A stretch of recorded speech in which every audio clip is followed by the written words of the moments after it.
Have you ever heard the expression, you can't pour from an empty cup? Take care of yourself first? I'm sure you've watched the flight attendants on an airline show you that it's important to put your oxygen mask on first before even assisting your kids or other people around you. This episode is all about fighting the stupid norm of putting yourself at the bottom of your to-do list. This episode is to help you establish even the most simplest forms of self-care that will not only help calm your anxiety and stress, but make you a better person for everyone around you in your business and in your home.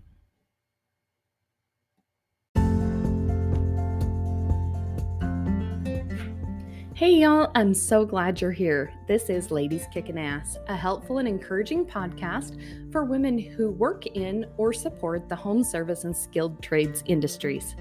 My name is Tanya Wilson, and I'm passionate about encouraging women to break into this industry, stand up in their roles if they're already here, tell their stories of badassery, and provide coaching, encouragement, industry secrets, and business hacks that I've personally used in my own companies to help you build and scale the service business of your dreams. But we can't talk hustle without addressing the bustle, and that means most of us are trying to do a million things at once. Like juggling being an entrepreneur, raising a family, being a partner, wife, sister, friend, soccer mom, doggy mom, and all those other titles that we love.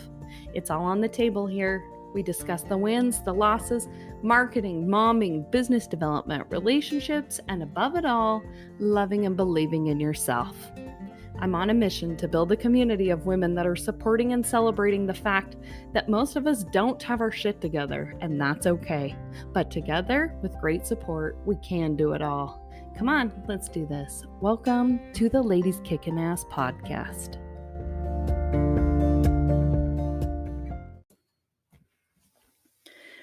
Recently, I have had to take a step back from being so present at all of my work-related daily to-dos because I have had a lot of family events going on.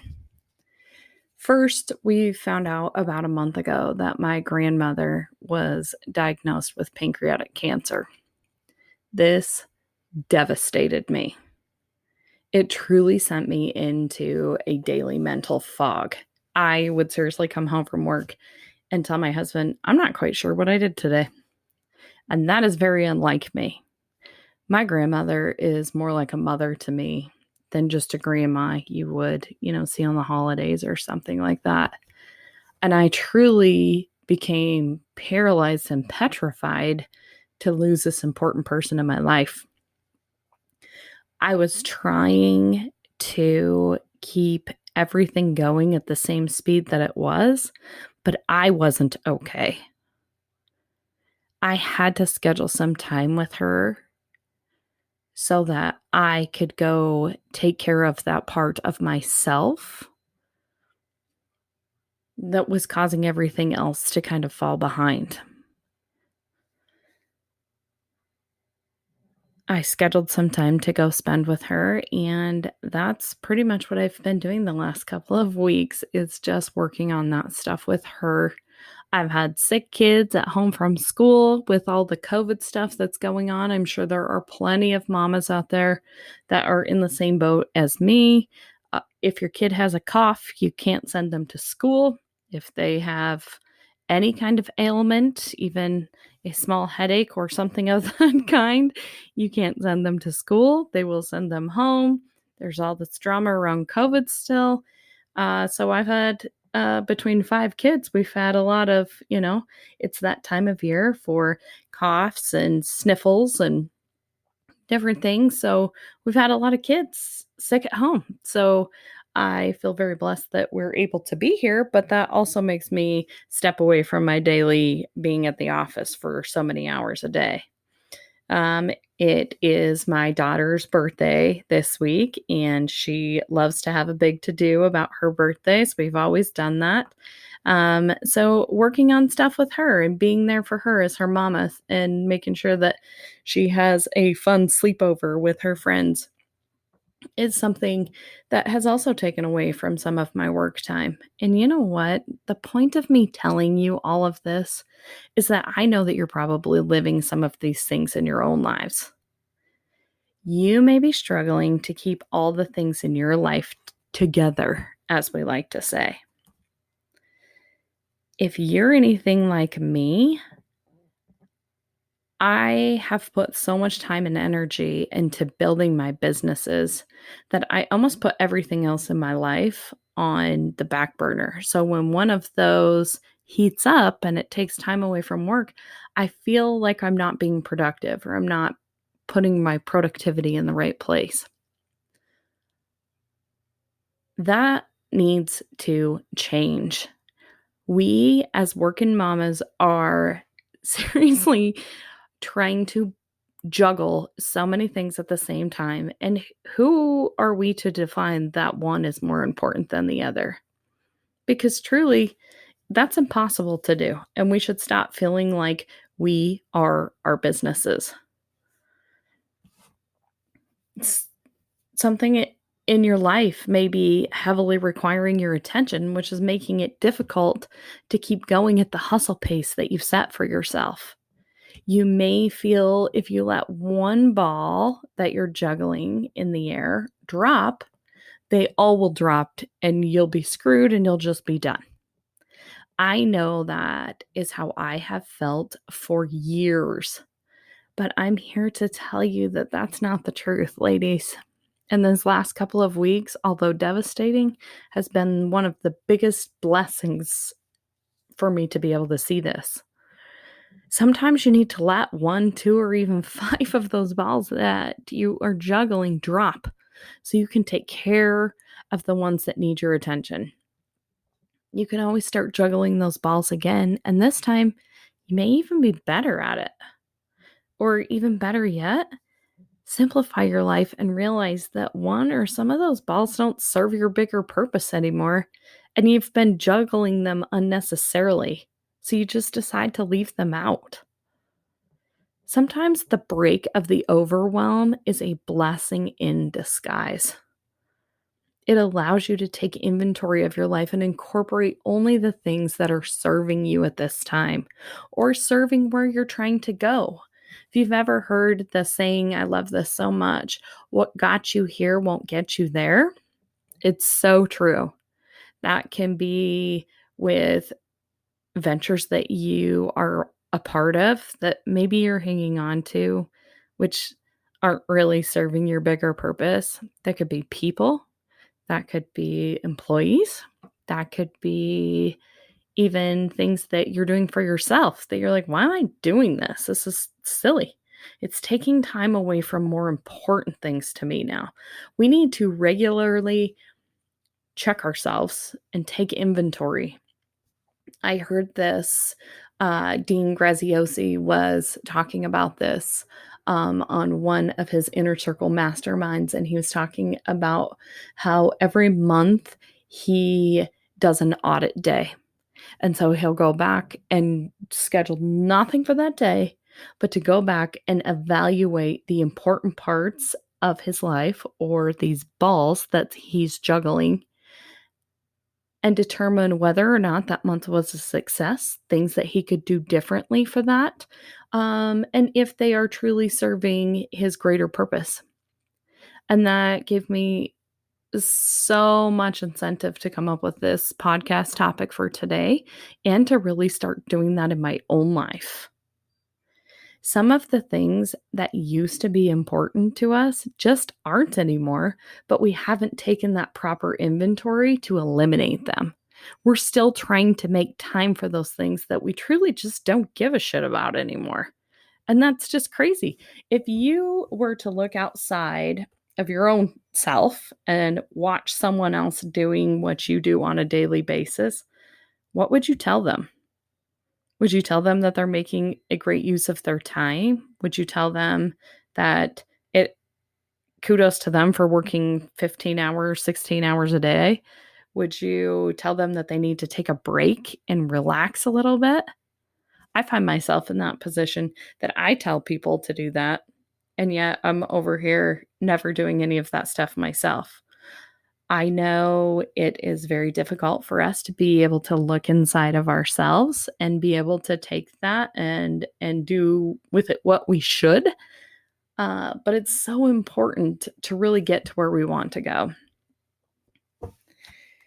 If you are a working mama, you know how much things in your life changed after having a baby. Some of the activities and even friends that you had before that time, they just don't fit your new lifestyle, and you have to take inventory and purge, or they just eventually go away.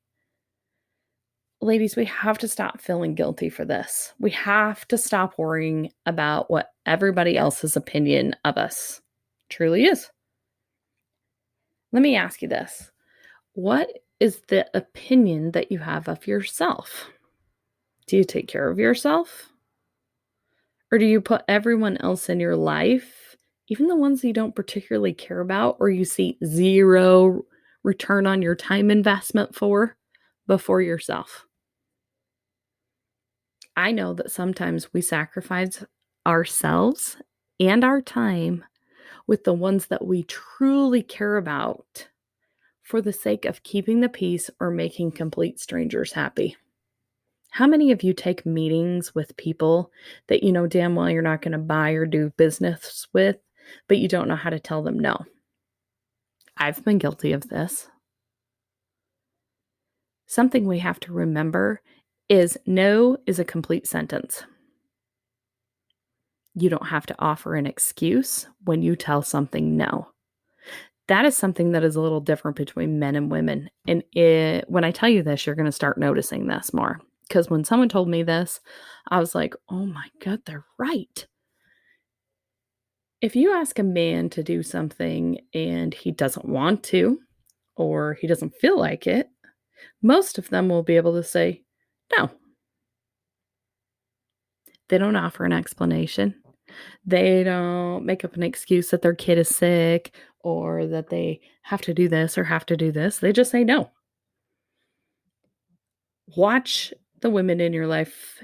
If they do give you a no, they will always have an excuse that follows that. No, I can't because Johnny has soccer practice. Or no, I can't because Cash is in a school play and I have to do this. Or no, I can't because my kid is sick. Or no, I can't because. We don't have to have an excuse for no. No can be no, and we can feel okay with that. We have to stop guilting ourselves because we don't have an excuse that comes after the no. If you don't feel like doing it, that should be reason enough not to do it. Time is your most precious resource. We're not getting any of it back, ladies.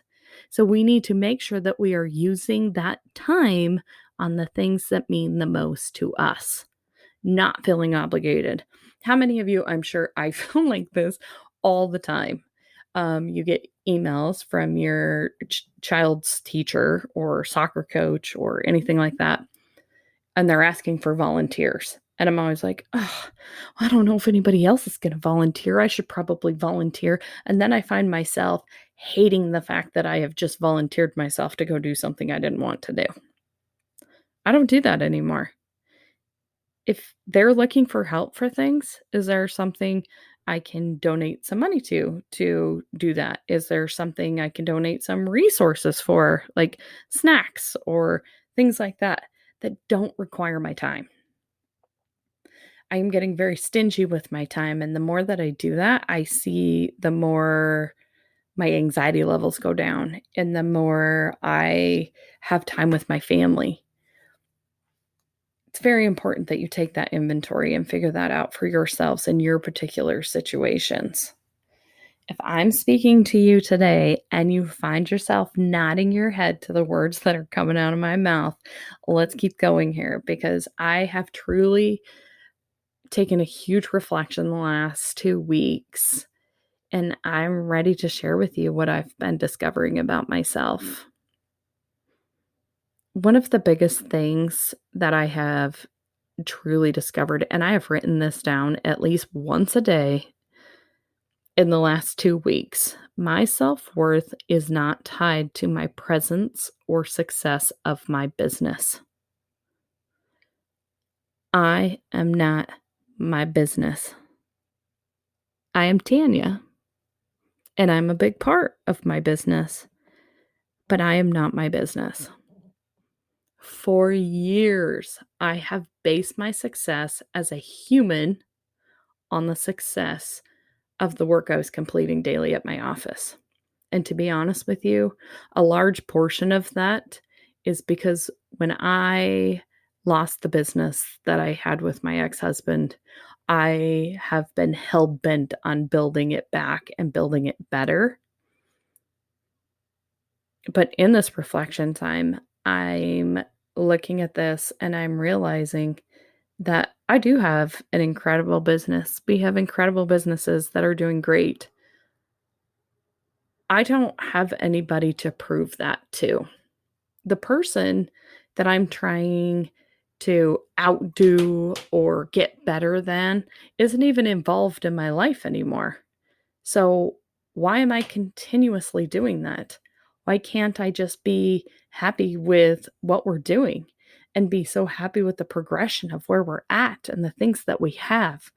Setting goals are fantastic, but you have to make sure that you're setting them for yourself and not for a revenge for some against something else or proving that you're better than XYZ. They need to be set up for the right reasons. I wasn't even considering the amazing things that I have been able to accomplish being a single mama for so many years. I think a lot of times, us ladies that are hustling to build businesses often can see the impact that we make in our business. If the business is growing, if the business is making money, if the business is profitable, if the business has employees that they take care of, they can measure their success there because there's actual data to see it. And at home, as moms and as wives and partners, sometimes we have a really hard time gauging what our success looks like here because we don't have that definite information. We don't have that data. We have a happy kid one day and a mad kid the next day. We have an incredible marriage going and then we get into a fight with our spouse and now we feel like we're at the bottom of the barrel again, or we beat ourselves up over any of that I just talked about, which is so silly. We don't do that so much at work. We find a solution and we fix it. So I think a lot of us have tied our self-worth to that work environment for that reason. But we have to change that stuff. We have to change the standard of measurement that we're holding ourselves to. This week, it truly clicked for me. I'm not my business. Therefore, I must find ways I can be me outside of my business. How can I practice more self-care to truly get in tune with who I am and how I am doing as a human on this planet? Not even as a mom, not even as a partner or spouse, not as a leader at your company or a boss at your company or a member of a committee. How am I doing as a human on this planet? So, here are some categories that I decided to focus on. There are 6 categories, and I think that they're bite-sized enough that you can write them down and you can definitely start working on these things today if you want to. I would highly suggest that you pull out a journal. You know how much I love to write. And write these down and make yourself a goal this week to at least start establishing some of these and see what it does for your mind. The number one thing I think we should all focus on is our physical self-care, because without our health, we have nothing. Seeing the frailness of my grandmother this past week was absolutely heartbreaking. My grandma has always been a very strong individual, and by that I mean mentally strong and physically strong individual. Now, she's 83 years old and she does have a terminal disease, but it still got me thinking about how important it is for me to take care of my physical self, to be my best self. Taking care of our bodies is a large component of self-care, but that doesn't have to include some crazy ass vigorous exercise routine. Now, I know personally for myself, I hate going to the gym. I don't like the people at the gym. I don't like waiting for equipment. I don't like the gawkers that are in there. I don't like the people that are in there just to take pictures for social media. It drives me crazy. I love to be active though. So, what can I do to do better things for my physical health? I had to find something that I enjoyed doing and turning this into my self-care routine. It needs to be a pleasure place for you, not an obligation. When you say, "Ugh, I have to go to the gym today," do you want to go to the gym? No. Now, I grew up playing sports. I love to play sports. If I got to wake up every morning at 6 a.m. and go play volleyball, I would be there, no questions asked. Getting up and going to the gym, different story. Some ideas that I had for myself, like go on daily walks and just breathe in the fresh air. I love to go outside. I love to go for walks. Go for a hike. Play some sports with your kids. When my daughters were trying out for volleyball, we would go out to the sand volleyball court in the park right behind my house and play volleyball. I worked up a good sweat doing that, and I had a great time playing with my girls. So you can kind of incorporate your family time, in with that physical health, and it's good for the kids too. Obviously the way that we eat falls into this category. Again, I'll self-admit I'm not a massive vegetable fan or a really health conscious eater, but I can find ways to make better choices when reaching for a snack or prepping things for my family. There's all those recipes for the hidden veggies that you can throw into things. I kind of have to do that for my kids and for myself. um, Eating more at home and maybe not having, that third or fourth beer on the weekends or something, like just making better choices, kicking the soda out of the house. They only get a soda if they go out somewhere, but not having it at home for them to have all the time.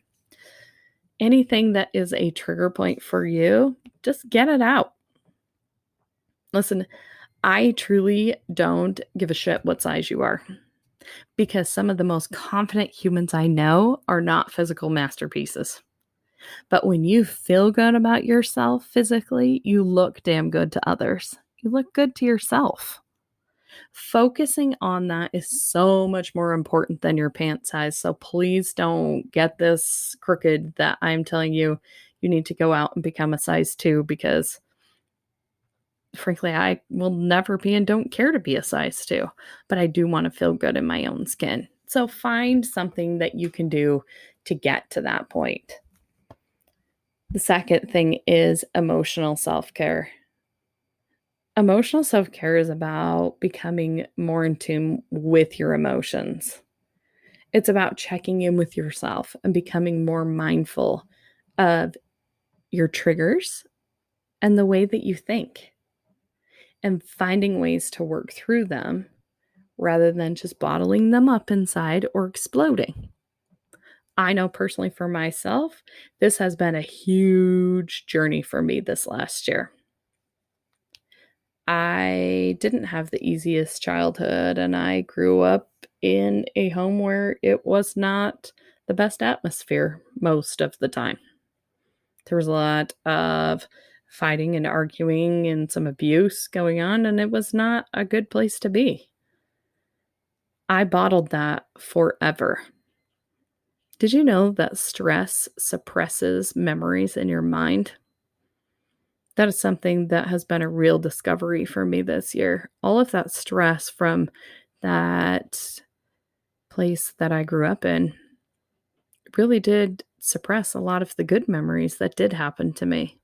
So being able to unpack those things, deal with them, and put them in a safe place and put them away has been instrumental to my growth as who I am as a human this year. My counselor has been an amazing part of my life. This is something with the mental health that we all have to start talking about. It should not be shamed. Everybody has been through shit that they have not dealt with yet. It should not be shamed at all. You should not be shamed. Don't be shamed to say that you go see someone that can help you deal with these things. It's important to be able to do that. I know for me, I have experienced several people that I know even in this last year that have decided to take their own lives. Or as mothers, we are constantly needing to have these conversations with our children because it's astounding how many young kids are choosing suicide rather than dealing with what's going on inside. Now, some of this I understand is above what I am talking about, but I am talking about having that open communication with your children, and open communication with your partner or spouse, and open communication with yourself and someone that can help you process those feelings. Sometimes having that person that is outside of who we know and a professional that knows how can give you great reflection on ways that you can rise above and be able to overcome those things that hurt us so much in our past. If you're not at the point where you feel like you need that level of help, some other great ideas are journaling. I know since I have started writing, and I suggest this to my husband too, when we feel like, we're not on the same page or we are having disagreements or arguments about different things, being able to journal and write those things down instead of feeling like we need to say everything we think about to each other has greatly minimized that conflict in our home. And a large portion of that is myself, because I'm one of those that bottles or explodes. And I have learned to process my feelings in a different way this year. I'm not in that fight or flight mode so much as I was before. And journaling has been instrumental for me for that. Just having some mindfulness and meditation. Do self-affirming things in the mirror in the morning, when my little guy is having a hard time doing his homework, I make him, and he thinks that, he has a tough time reading. And so I will have him look at me and tell me something that's awesome about him. It changes his demeanor and he can come back and he can work hard on it. I know it sounds silly at first, but do it. I know we did UPW with Tony Robbins, and there was a speaker on there that was talking about give yourself a high five every time you were standing in front of the mirror, which sounds so weird and crazy, but I seriously did it for like a week, and I am going to start doing it again now that I'm talking about it, because it does make you feel good. It's like, okay, we got this, You can have those conversations with yourself. You should have conversations with yourself. It's always been the stigma of like talking to yourself makes you look like a crazy person, but does it? Really? You have to plan with yourself how to do things. I think it's pretty cool to be able to do that. Sometimes people find outlets with emotional self-care through being creative, like painting or writing or cooking or sewing or anything that's creative. It finds a harmony within yourself that helps you keep going. And those are the things that we really need to be able to have conversations about. I know this is a tough one for a lot of people, and that's why it's really high on my priority list, because I can't tell you how much investing time into my emotional self-care has helped change my life this year for the better. And I see the benefits a millionfold in my business. and in my family. So definitely spend the time that you can on that area for you. The third thing I want to talk about is intellectual self-care. And by that, I mean this type of self-care includes doing something that you enjoy, that nourishes and challenges your mind. It helps expand your knowledge base. Learning a new skill can be a type of self-care activity. So, some ideas on how to do that. Buy an online course and actually do it. Read a book on something that you've been curious about and you want to start implementing, either in your personal life or in your business. Learn a new language. That can be a tough one for a lot of us, but can expand your mind in ways that you can't believe. Sometimes we just want a little downtime too, but instead of watching some stupid rerun of a show you've watched a million times, watch a documentary on a topic that you're interested in and learn something from it. TV doesn't always have to be a waste of time. I know something that I love to do as far as intellectual self-care. One is listen to podcasts. I listen to so many podcasts that help me intellectually be a better person, or to intellectually do better things. Another thing is watching different things that you can subscribe to online. I know YouTube has a lot of great things, but masterclass.com is also a really awesome resource if you're looking to work on different areas of your life. I know when I got the subscription to Masterclass, my husband actually wanted it for Christmas. I'm probably pretty sure I've watched more of those than he has. It's very fascinating to me because although I don't necessarily watch or do anything with hockey, Wayne Gretzky is on Masterclass, and just learning the discipline it takes to become a legendary hockey player, or any sports for that matter, is practical information that you can apply in your own life to become better at the things that you do. It doesn't have to be hockey.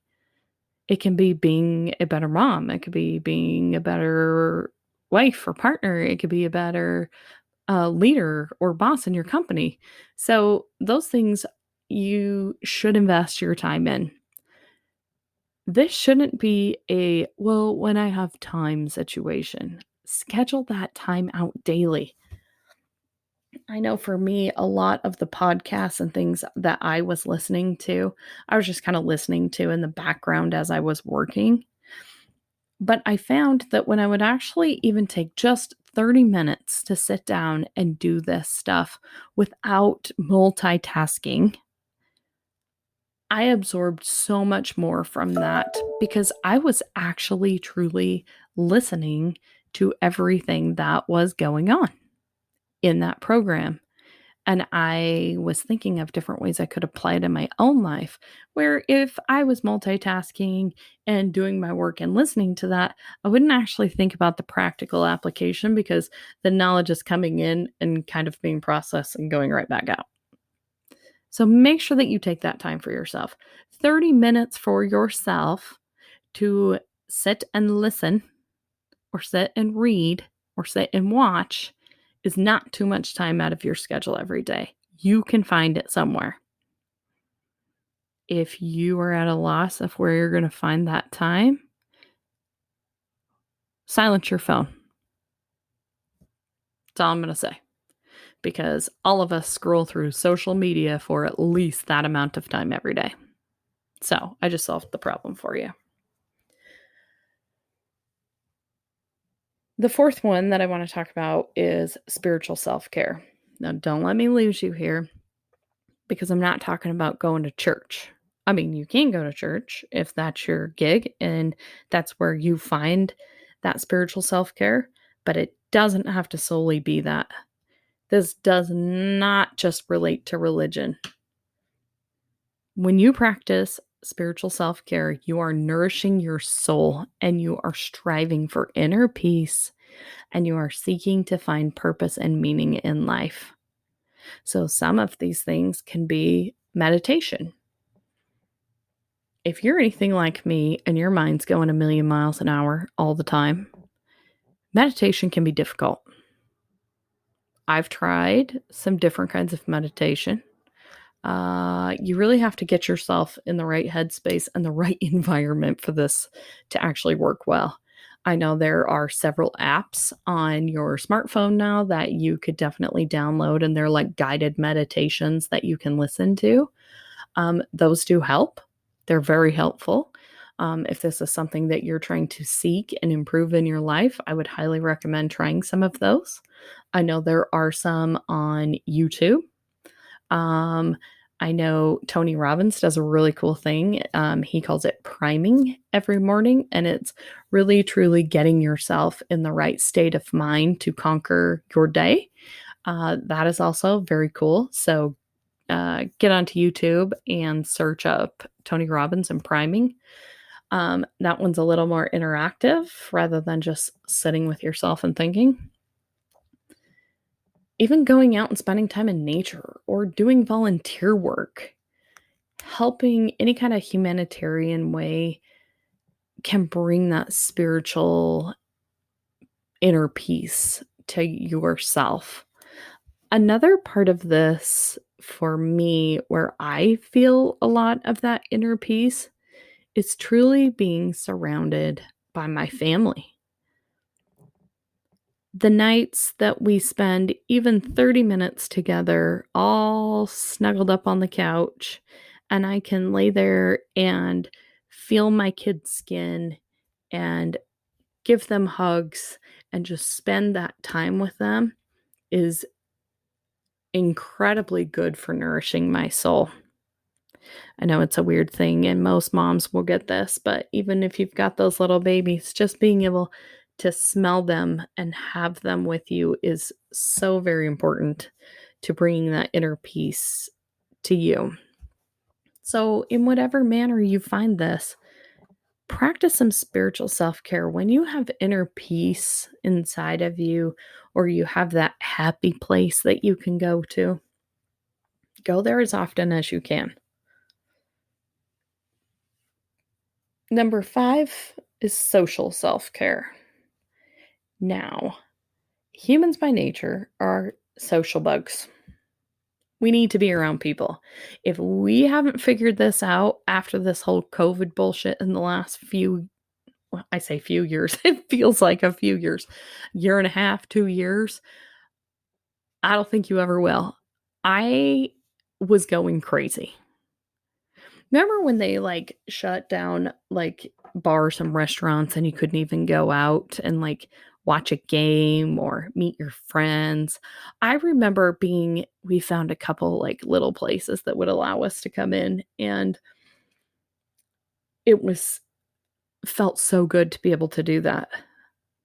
Just the fact of not being able to do that, you really realized how much you truly do enjoy that little part of your life.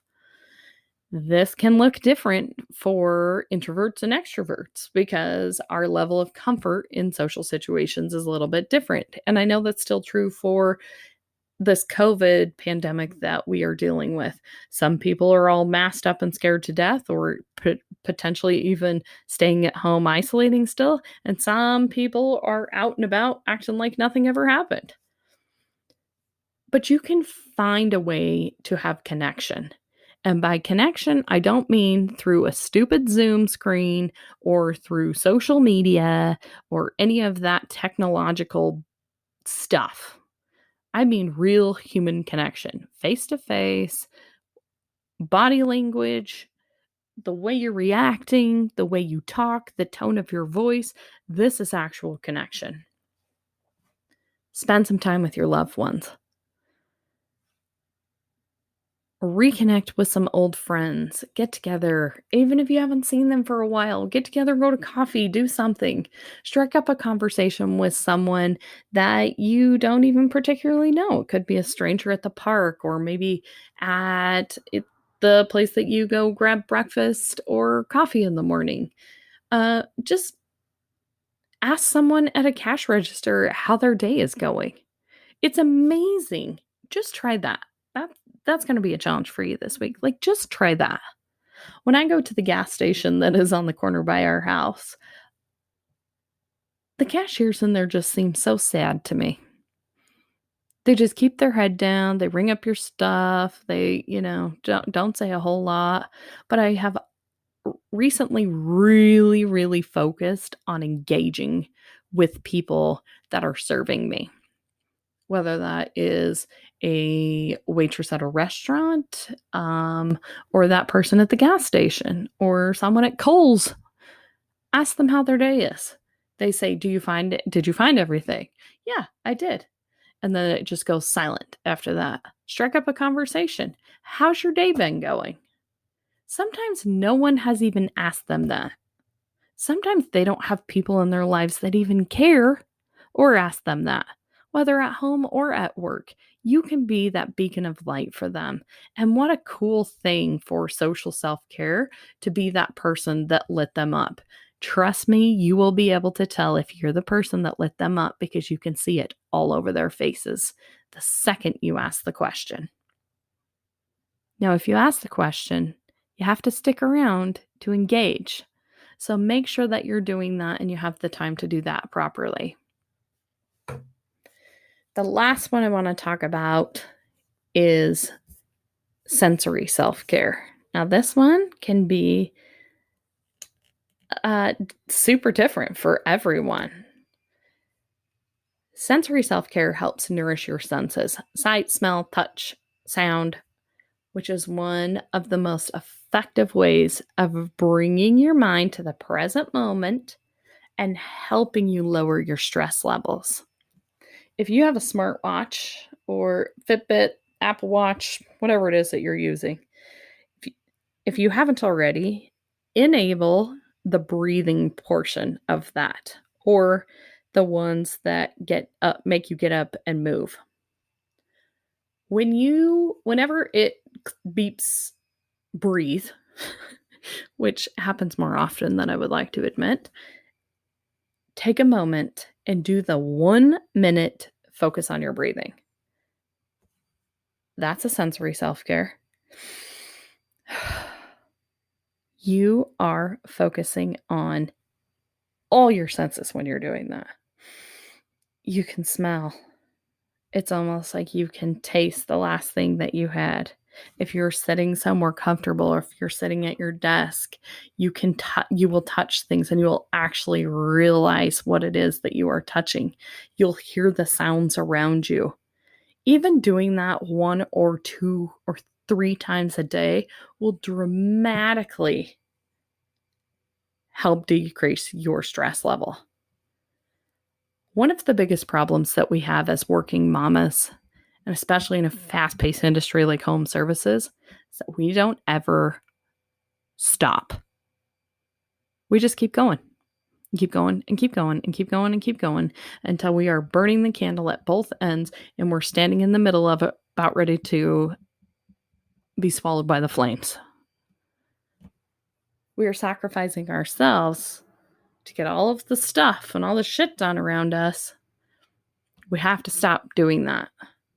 Take the time to enjoy all of these beautiful things. Take the time to celebrate this incredible body that you wake up in every morning, and for the opportunity you have to take a breath and to be around your kids and to go to work and continue to keep building this business and pet your puppies and go for a walk because you can. Ladies, I hope today that you took something from this episode that you can start implementing in your own life. I'm not telling you to stop hustling your business. I'm not telling you that it's not important. Stop making it the most important. Start making you the most important. So to recap, take an audit of your life. Are the things that you devote your time to the things that are serving you? If they're not, find a way to get rid of them. Don't think about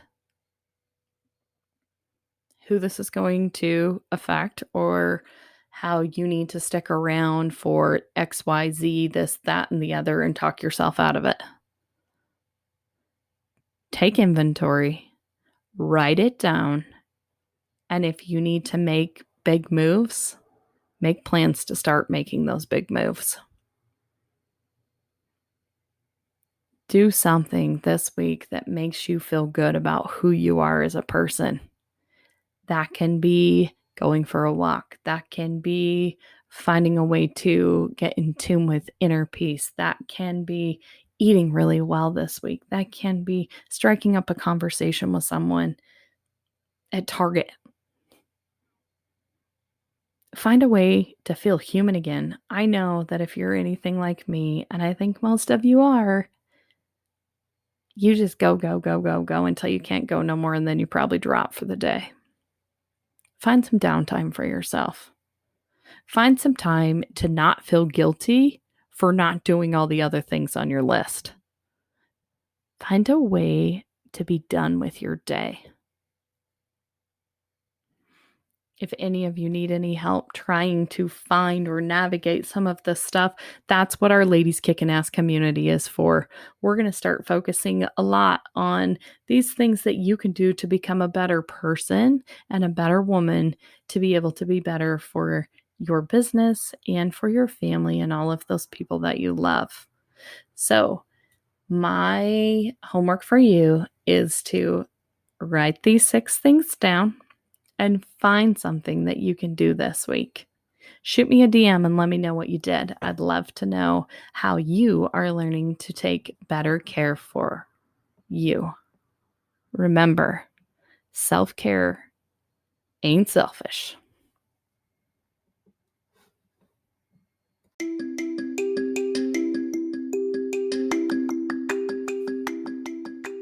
Thank you for listening to another episode of the Ladies Kickin' Ass podcast.